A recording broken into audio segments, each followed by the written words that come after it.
Charles has been left by his mother with a time bomb. It does feel like that pressure is being cranked up. Fergie and Andrew are distractions and could potentially jeopardize the future of the royal family. But eventually, people are going to question the veracity of the monarchy and whether it can cope in a situation. King William, inevitable King William, wants to make the Windsor estate his home. Why isn't anyone thinking about the corgis?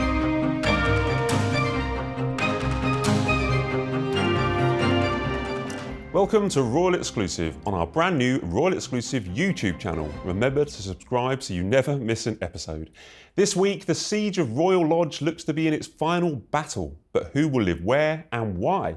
The crisis widens as the king is heckled by an anti-Andy protester, and should politicians step in to debate this thorny matter? And where does this all leave Harry and Meghan in California and William as he prepares to hold his 5th Earthshot Prize? Joining me in the studio to discuss all this and more are royal experts Dickie, Arbiter and Kinsey, Schofield.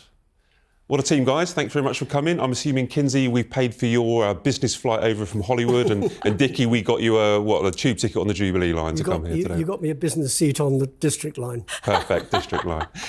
Dickie, I'm going to start with you, because there's times like this, reporting on the royals or working with the royals for so many years, where it feels like someone's just knocked a table and there's teacups flying in the air, there's plates up there, and we don't know where they're going to land. Is this a crisis for the King, for Andrew, for Sarah Ferguson, because they've lost their titles and now we just don't know how much longer they've got at Royal Lodge? It's a family crisis.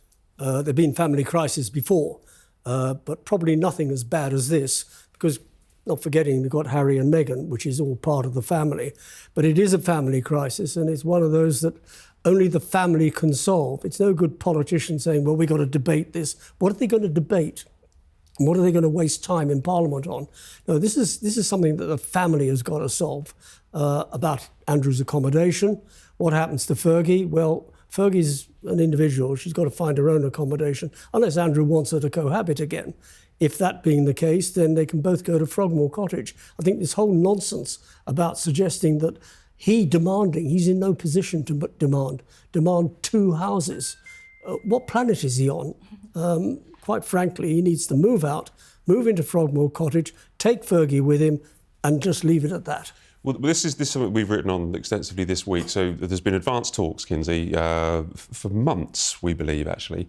And we reported in The Sun that Andrew would take Royal Lodge. This was suggested in talks. Fergie would take Adelaide Cottage once William and Catherine and their family move out. Team close to Fergie then said, oh no, we were offered Adelaide Cottage back in May, and now Buckingham Palace are saying, hey, we've never offered Adelaide Cottage too. So it's all very murky. Can you see a way out? Can you see them living separately in Adelaide Cottage and Royal Lodge? Will this ever end? I mean, what a nice recollections may vary throwback. I loved the idea of someone from the palace whispering, actually, that doesn't sound anything like what we've been doing behind the scenes. I think that there would be public outcry if they received 2 properties to leave 1. And also, I know Dickie might disagree with me here, but a potential King William, inevitable King William, wants to make the Windsor estate his home. He wants it to be a sanctuary and a safe space for his 3 small children. I believe that Fergie and Andrew are distractions and could potentially jeopardize the future of the royal family if they still stay around. I think it's out of sight, out of mind. And as long as they go far away and aren't seen, the public will lose interest in them, and they no longer will feel such anger towards them.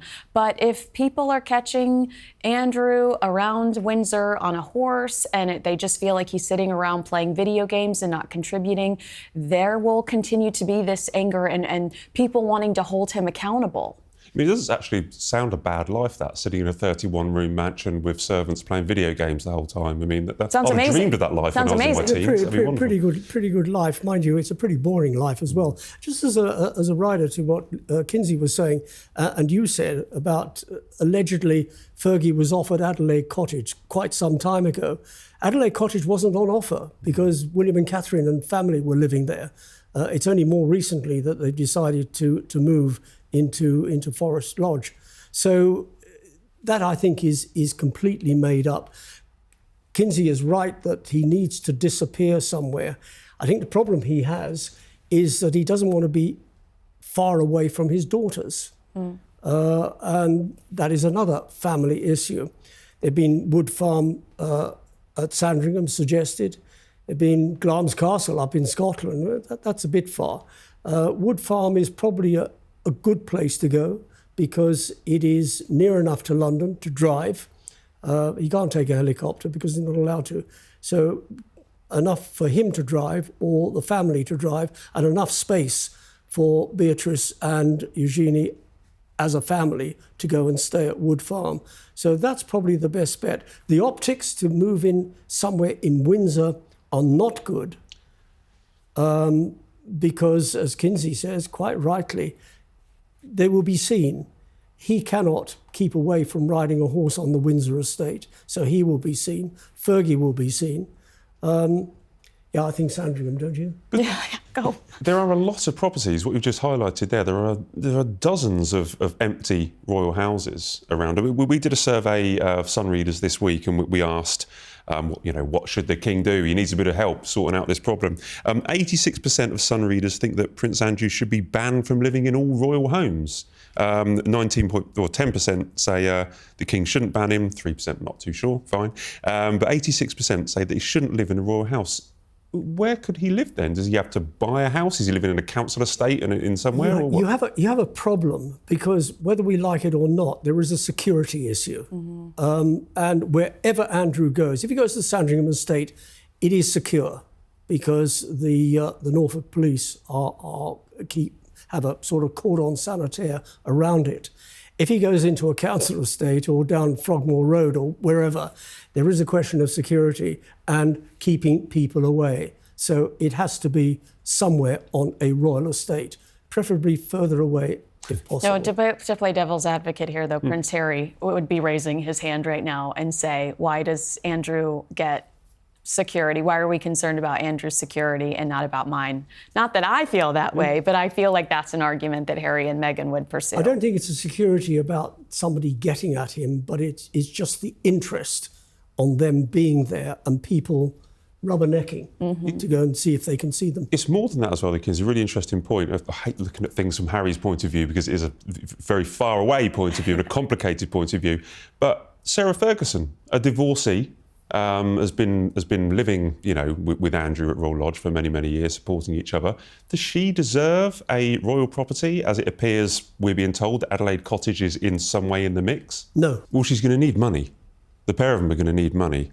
And as you pointed out, the danger there, if they are just cast out, you don't know what they might end up doing. You might have a Netflix series at home with the Yorks, or the ex-Yorks. You might have a book similar to The Spare. I mean, if you do cast them out and say you can't have a place in royal security, the king maybe would lose control of what. Well, and can we take a second to think about the process? The Queen specifically said, I don't want to outlive my dogs. That was something she said. And I think that was just, she was concerned about her, her dogs not being taken care of the way she would take care of them. So what do Andrew and Fergie do? They go out and buy her puppies after she loses her last dog. And today we have Sarah Ferguson watching her dogs. How much... And they talk to her every morning. They talk to her every morning, and she also says Queen Elizabeth's ghosts visits them. But how much of them going out and buying Queen Elizabeth the corgis was so that they would take the corgis in, and then they're like, no, you can't cast us out. We're taking care of the Queen's corgis. All very calculated. They actually walk them, or their flunkies walk them at the moment. Andrew's been too depressed to take the dogs out for a walk for a long time. They walk them at Frogmore House, right next to Frogmore Cottage. So Frogmore Cottage would be ideal because that's where they walk those corgis. That's like the corgis already know the space. Yeah, exactly. Yeah, just move them right on in. Why isn't anyone thinking about the corgis? It's all about Andrew and Sarah. What about the corgis? Going back to control, there is no such word as controlling Fergie. Fergie will do what Fergie wants to do. And with the blessing of Andrew, you're right, they do need money. Where they get it from, well, they can't tap people around the world because people around the world are wise to them. So they've got to earn it, or she's got to earn it. And how do you think Sarah and Andrew are coping? Because we haven't seen them since, I think, October the 3rd. I think they're shattered, absolutely shattered, for anybody to have this constant drip feed within the media, not just media, newspapers or magazines, but electronic media. Here we are talking about them, and this is going to go out on YouTube. They are obviously shattered, and they probably don't know how to cope. This is why, allegedly, he is demanding 2 houses, one for him and one for her. Maybe he's tired of her living with him. I'm just going to pick up on that thing with the we talk about the media. It's not just the media. Okay, there are there's things that feed the media. If you think that last Thursday when we were getting back from Vatican City, there was briefings out to everybody that there was going to be something happening, passing traffic. I mean, I'm not entirely in agreement with what Emily Maitlis is. Emily Maitlis is one of the only people who's actually spoken about this whole debacle. She's not totally furnished with all the facts, but there was meant to be something on Thursday, and it does feel like sure about that. Yes, and it does feel like that pressure is being cranked up. Okay, not just through the media, but through from Royal Lodge, from Buckingham Palace, from sources. It does feel like that it's not just a media story where we're making stuff up, that there is a lot of stuff going behind the scenes, a lot of advanced talks, and it does feel to me that on both sides that they are braced or poised for something to happen on Royal Lodge. Probably. What do you think will happen, Dickie? I'm going to put you on the spot. What's going to happen with these two? That's a very difficult one. You know, announcements usually sort of come out on a Friday when hopefully everybody's gone home for the weekend, but then they make the late news and they make the weekend papers. I would like to think there is a decision by the end of this week, because it can't go on like this. As Kinsey rightly say, it's putting too much pressure on the royal family. People are diverting their attention from what the royal family do to what the royal family should be doing vis-a-vis Andrew and Fergie. Well, not so much Fergie, but Andrew. So I hope a decision is forthcoming, PDQ, because if it's not, it's going to roll on and on and on. And we can't afford to have it rolling on and on and on, because eventually, a monarchy is pretty healthy, but eventually people are going to question the veracity of the monarchy and whether it can cope in a situation. Unfortunately, Charles has been left by his mother with a time bomb. She was never going to handle Andrew. I remember years ago when I started working at Buckingham Palace, I made the suggestion, I think it was the time that I was being given my LVO, and I was working for Charles and Diana at the time, that maybe she should step in. And I was told in no uncertain manner, politely, the family is her problem, not mine. Oof. So is the family now Charles's problem? Let's talk about Charles a little bit, because Family is Charles's problem. He's been busy this week. I joined him up in Lichfield and he was unveiling a memorial for the LGBT plus servicemen. It was really nice. He didn't make a speech. I thought that was interesting. There was lots of other speeches, lots of addresses, but the people, the ex-servicemen, some of them been banished, some from the army when being gay was illegal, some of them even jailed, humiliated out in front of their families. So they said it was a really important thing for the King to be there. But what got the headlines? About an hour earlier at Lichfield Cathedral, a single sole heckler started shouting questions about Prince Andrew. This whole crisis is infecting the King until it gets resolved. Yeah. It's a tumor that won't stop growing. And, you know, there was a lot of criticism online about this historical moment with the King and Pope Leo and how it was this beautiful moment, these two men praying together. And Dickie and I have this conversation all the time about how we believe that the King's legacy will be unity. You know, you just mentioned the event you were at. The King is looking to unify not just the country, but the world. We talked about how President Trump leaves the King, and then all of a sudden he's fighting for Ukraine after that meeting with the King.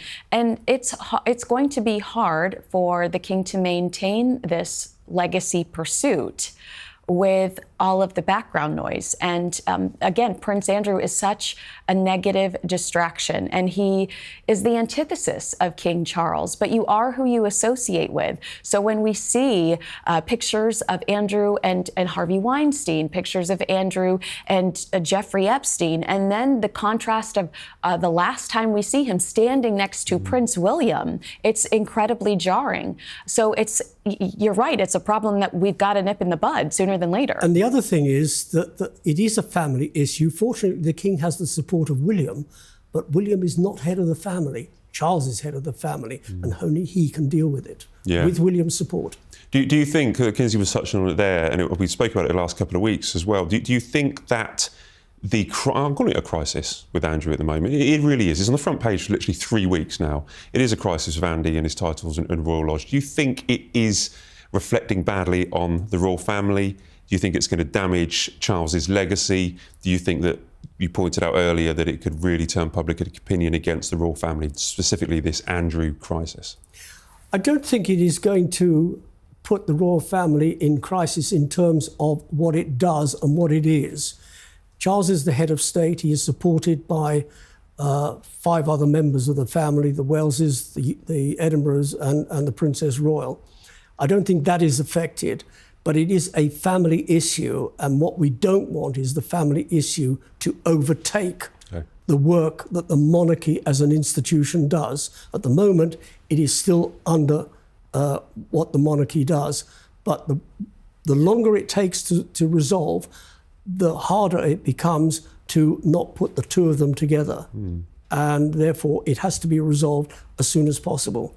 Look, if it isn't resolved, sorry, interrupted. I was just going to say, I'm sorry to be this person, but to quote Prince Harry, one of the main criticisms Prince Harry has throughout Spare and throughout the Netflix series is the mixing of the family and the institution, the mixing of the firm and the family. And you're saying you feel like that's not the case. I'm sincerely asking. You're saying that that's not the case, that in this particular situation, there's no overlap. This is really family first. At the moment, it is a family issue, and hopefully with the work that the working royals do, they will not be overtaken by the family issue. But unless it's resolved as soon as possible, then the family issue is going to overtake, and it's going to have an effect on the rest of the family.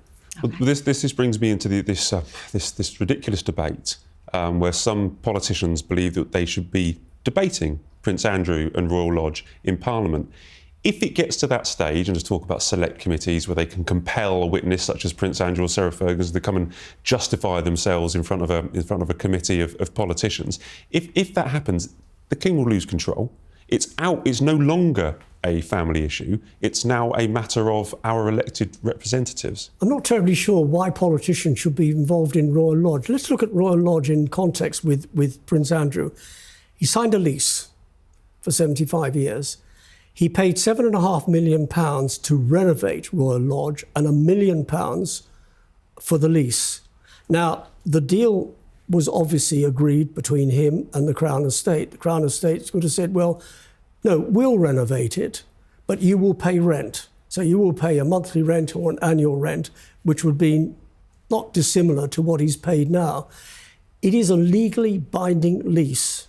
And I'm not terribly sure why politicians should be involved, because the Crown Estate is an independent company. It pays its profits into the Treasury in much the same way as a lot of companies pay tax into the Treasury. We know exactly why, because like American politicians, they want to showboat, and it's a way for them to elevate themselves and have all eyeballs internationally on them. It's a way for them to insert themselves in the history books. This is about ego. It's not about accountability. No, it's not about accountability. It is about ego, and politicians do have big egos. They've got more things to discuss in Parliament: the economy, the state of the country, the illegal immigrants coming into the country. There's a lot there on their plate without having to say, yeah, we've got to discuss Royal Lodge. Who is saying this? Backbenchers who of little consequence except supporting the party, who are trying to make a name for themselves. Yeah, 100% agree with you there. Is there any precedent for this? Did we ever have any Parliament debates ever, like the abdication or Princess Diana divorcing Charles or anything like that? Have we seen? No, the separation of Diana and Charles was announced by John Major in Parliament in November 1992. The abdication was wasn't discussed in Parliament, but it was pressure by the Prime Minister at the time, plus the Archbishop of Canterbury, and making very clear you can be king, but you can't marry a divorcee. That was the rules of the church. He was Supreme Governor of the Church of England and would have gone against all the Church's principles. Today it's very different. The Church of England made allowances in 2002 for divorcees to get married. But then, in 1936, it wasn't an option. So this would be the first time that Parliament is debating something of this nature. It's really up to the Speaker as to whether it should. Keep your beak out, parliamentarians. Let Charles sort it. All right. But Charles, you need to be sorting it by the end of the year. He needs to be sorted before the end of the year. Right. You know, you're giving time. The clock is Don't ticking. have time. This has been going on long enough. It has. The clock is ticking. Right. Clock is ticking. Now, Sands are running through the time. sounds are running and time is running out at Royal Lodge. One thing I haven't written about, Kinsey, for about a month now is Harry and Meghan. What a nice little vacation for you. What have they been doing? Where are they? Why are they so quiet at the moment? Are they deliberately kind of looking to not do anything controversial because Andy is a lightning rod that's taken all the heat? Well, we know that Meghan has released multiple $64 candles in the last few hours. Okay, tell me about this because I've not been watching this. I've been concentrating on Andy. She's selling candles. Yeah, she's selling candles. She's released some holiday gift sets, so you can get 3 loose fruit spreads in a bundle and put that under your tree if that's what you're into. We also saw them at a Dodgers game. You know, they were front and center at a Dodgers game, Harry and Meghan. They released a Halloween video, which was Prince Harry and Doria cutting up pumpkins and the children running around a pumpkin patch. I mean, you are right. There was a blitz. We had Paris, Meghan Markle inviting herself to the Balenciaga fashion show. Then we had New York, where they accepted Humanitarians of the Year awards. And then right after that, Meghan was in Washington, D.C. for the Fortune Most Powerful Women event. Yes, blink.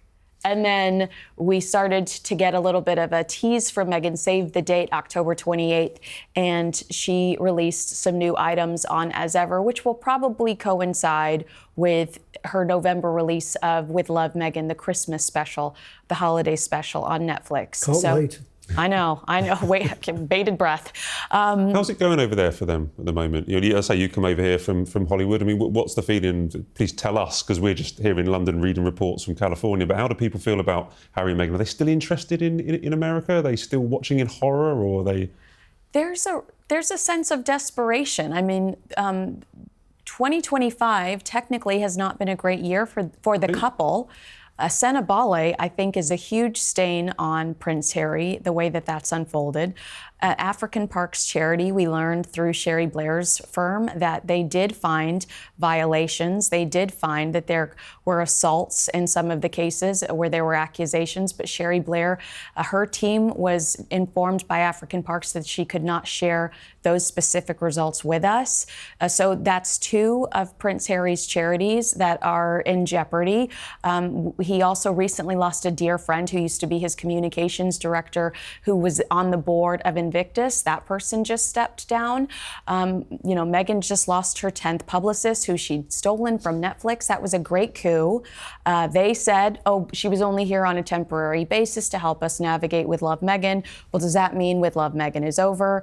So there is a sense that these 2 are very desperate for a win. What happened to Confessions of a Female Founder? Critically, With Love, Meghan, which we saw 2 seasons of this year, was a bomb. So I think that they kind of throw everything at the wall and see what sticks, and nothing seems to be sticking. Somebody used the word spaghetti. A spaghetti in a single skillet, or is that? That's what the haters are making at home. She told Bloomberg. Yeah. Throw spaghetti at the wall and see what sticks. Yeah. Look, I mean, it's only October. Okay, so we've still got 2 months to go. So let's see. Okay. All right. Glass half full. Who's had the worst year then? Like, you've just a cutting review of what's happened with Team Sussex this year. Who's had the worst year? Is it the ex-Yorks or the Sussexes? It's the ex-Yorks. It's the ex-Yorks. Yeah, because I know that they don't deserve Royal Lodge, but Royal Lodge became their sanctuary. and that's been disrupted. And now they have to find a new path. And what I will say about Harry and Meghan is that they paid for their own house. So the royal family can't come in and say, we're going to take this Montecito mansion from you. That is their sanctuary and will remain their sanctuary. But I'm sure that Prince Andrew's unsettled with the fact that he's going to have to leave. He's paid £8.5 million. That's true. That's true, Dickie. Okay. The privilege of living in Royal Lodge, and it's really up to the Crown Estate. If he doesn't keep it up to scratch, which is part of the lease agreement, then they can boot him out. I should have asked earlier, Dickie, do you think he should be booted out of Royal Lodge? I think he shouldn't have gone there in the first place because it's far too grand. It was good for late Queen Elizabeth, the Queen Mother, but Andrew didn't need anything so grand. It is grand. It has 90 acres of ground. It's got 30 rooms, 7 bedrooms. She's living one side, he's living the other side. What are they doing in there? He's not entertaining. He has no official status. Not walking the corgis. He's not walking the corgis. He has no official status, so they're not entertaining. So he should leave, and he should have left sooner rather than later. Yeah, he needs to leave on his own terms. He's just going to get forced out and not have the place that he wants. The trouble is, Andy's not the brightest bunny on the planet. He's arrogant, he's bumptious, he's rude, and he's entitled. And that's why he's still there. We're going to try and move on from Andrew, all right, although it's dominated not only the show, but the month of coverage and dominating royal family conversations, I would imagine. And before we do, just a quick word from both of you. Andrew and Harry are called the Dukes of Hazzard. Do you know this behind the scene? You remember the Dukes of Hazzard from the 80s? Which of the Dukes of Hazzard do you think gives the king the greatest headache? I would say Prince Andrew, because morally, there is questionable behavior. He says he did not touch Virginia Giuffre, but I think people feel betrayed by the emails where we see that he lied to us in the BBC interview. I think Prince Harry's actions have been disloyal and reckless to the monarchy, but not as immoral as what Prince Andrew has been accused of. Well, I think it's time-related, isn't it? Because if you go on Prince Harry, then it's the Oprah interview, the 6 hours of Netflix, the book Spare. That was in a time capsule between 21 and 24. 2025, yes, it's got to be Prince Andrew. It's quite the head-to-head, isn't it, when you lay out their CV in that way and everything that's been done. I wouldn't want to write their CVs. No. Right, let's try and move on from the Dukes of Hazzard, if we can, but William's off to Rio. I'm joining him. Did I tell you? I'm not bragging or anything like that. But, humble brag. Can I pack your suitcase? To Brazil. It's going to be very hard work. But I've been looking forward to this trip for ages. William's been looking forward to this trip for ages. It's his big thing every year, OK? It has to be a spectacular event. We've got Kylie Minogue there. We've got Prime Minister Shawn Mendes going out. Shawn Mendes. Thank you. You've got all these celebrities out there. It's going to be a huge event. Yes, Matthew McConaughey, all these huge names are going out there. This could be torpedoed by what's been happening back with Andrew. What are you looking forward to in Earthshot Prize in Rio this year? I became a naturalist because of Prince William's Earthshot Prize. So I went to school and now I teach kids about wildlife like whales and dolphins, and I take kids out on boats and we whale watch, and that's all because I loved watching some of the projects that were coming out of Earthshot, how to collect trash in the ocean with some of these machines these kids were building. And this is all, these are projects that Prince William has encouraged and in some way helped facilitate financially. So I love seeing what the new projects are. I think the nerd in me that wants our oceans to be clean and doesn't like consuming plastic in my fish, I get excited about that stuff. But also, when I went to see them in Boston for the Earthshot Prize, I'm not going to lie, the highlight of my day was watching Catherine step out of a car. Yeah. Seeing her green dress, seeing the Princess Diana necklace on her neck. Catherine is a showstopper, and I hope that she's there. I know that she's not there. Oh, she's not going to be there, no? Not going to be there, no. Oh my gosh, that's so disappointing. Okay, so the fish. I guess I'm excited to see him save some fish. The focus of attention has got to be on Earthshot. And I think the past 4 years, it's been very exciting seeing the prize winners and seeing the prize winners' projects. And I think in this year in Brazil, it's what comes out of the magic box, the prize winners. What have they achieved? What are they suggesting? Because it is an issue and it's halfway through. It's got another 5 years to run. I hope it's not the end after another 5 years. I hope it continues because... Well, I think the idea is to then kind of inspire other organisations, all these companies to kind of take on the mantle after 10 years. Yeah, it still needs a figurehead, and William will still have to be the figurehead, because with a figurehead like William, you are going to get a lot of people beating a path to the door with money, which is how these organisations function. Yeah. Well, I mean to say, I'm very excited about it, and I know that this is William's huge baby every year. It has to go right, and it worries me slightly. I'm kind of getting pre-Caribbean tour vibes. Oh. Yeah, I know. Maybe I am the pessimist, or maybe I've been watching too much bad news. But we have this chef. I'm not sure I want to talk about this chef, but I'm going to do it. Oh yeah, the vegan doesn't want to make vegan plates. I mean, you are so blessed to have this opportunity. What I mean? Yes. You're told you're going to do this thing for this huge event, and you're going to have the future king there. Oh, well, I don't want to do vegan. Well, what's your problem? This is exactly what we were talking about with the politicians, though. This is exactly like the heckler. There are certain people that are critical of these individuals because they're trying to make a name for themselves, and it elevates them. This is Saulo Jennings, the chef who's pulled out the award over a vegan menu. Well, I've never heard of that person before, and I probably never will again. He's had his moment. Yeah. And the other thing was, Dave, this has just come over in the news very recently, that because because there's huge events in Brazil, we've got COP up in Belém as well. I'm flying there as well, Dickie. I just thought I'd Okay, bragging. We'll do it for comedy effects, but yeah, I am bragging. They've arrested. They've had a huge armed raid across Rio. Like more than 60 people, including people who aren't drug dealers, have been killed in this big police raid in Rio. And I say, I'm just nervous about this trip to Rio because it is so important. And in the crisis that we've been outlining with Andrew, it has to go well. Mm-hmm. It has to go very well. Only William can make it go well. Alongside people like you, Matt, in focusing your attention on what Earthshot is all about. It is about now, it is about the future of humanity. That's a lot more important than booting Andrew out of Royal Lodge. That'll happen. Okay.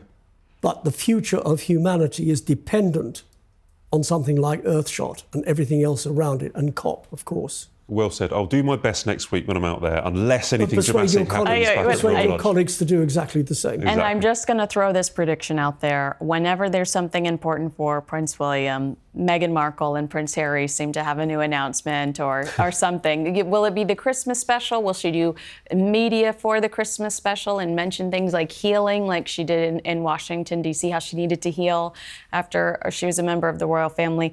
I mean, I remember being in Boston and them releasing the Netflix trailer around the same time that William was trying to have all eyes on Earthshot. So just patiently wait and see. I might just be a negative Nancy, but I suspect we'll hear from the Sussexes around William that time is man enough to rise above it. Always.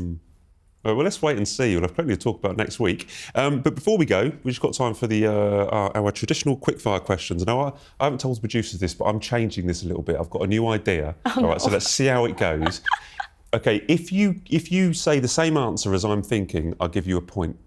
Okay. There's no prizes, only entertainment is the prize. What's the point of it? Yeah. Okay. Well, what's the point of a point if there are no prizes? Well, I'll get you a cup of tea afterwards, peppermint tea. Right. So British. So the first question, which royal house would you most like to live in? Windsor Castle. Adelaide Cottage. I'm afraid neither of you get any points. It's Dumfries House. Dumfries House has recently been given a Michelin key as being one of the best hotels in the UK. Nice. Yeah. This is going well, isn't it? Which royal would be the best chef at the Earthshot Prize? Prince William. He's shown his prowess when he was at university with a frying pan and a spatula. I think he'd do pretty well at it.